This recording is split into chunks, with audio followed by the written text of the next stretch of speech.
दरम्यान यावर न हसता काँग्रेससह एमआयएम आणि मवियाच्या नेत्यांनी केंद्र सरकारवर निशाणा साधलाय। न्यायालयाच्या निर्णयाचं स्वागत करतानाच हा कायदाच रद्द करावा अशी मागणी विरोधकांकडून होतीये। नहीं, अभी जो सुप्रीम कोर्ट ने तो कह दिया है कि वक्फ बाय यूजर पे सुप्रीम कोर्ट ने एक बार में स्टे लगाया है और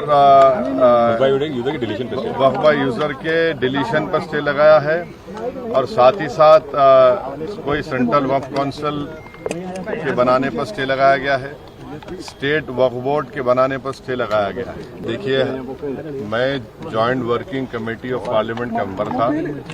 जितने अमेंडमेंट सरकार ने उसमें लाए थे हमने उसकी मुखालिफत की और हमने डाइसेंट रिपोर्ट दिया। पार्लियामेंट में भी मैंने उस पूरे बिल की मुखालिफत की है। तो ये कहना कि मैं दूसरे बिल के प्रोविजंस को मान लूंगा, ये सवाल पैदा नहीं होता।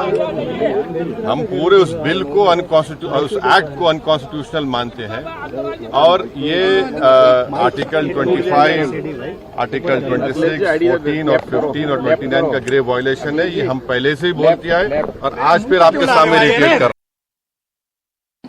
की आज सर्वोच्च न्यायालयामध्ये गेल्या 2 दिवसापासून सुनावणी वक्फ बिलावर त्याच्या विरुद्ध जे वेगवेगळ्या लोकांनी वेगवेगळ्या पक्षांनी जे याचिका दाखल केली होती त्याच्यावर आज सर्वोच्च न्यायालयाने तात्पुरता स्थगिती दिलेली आहे। म्हणजे सत्यमेव जयते।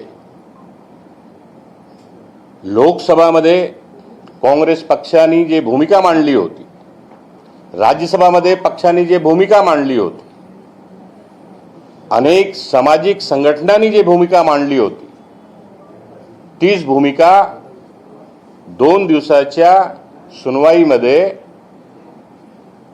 सर्वोच्च न्यायालयाच्या नजरेसमोर आणि सर्वोच्च न्यायालयाच्या ऑब्झर्वेशनमध्ये ते दिसून आलेलं आहे।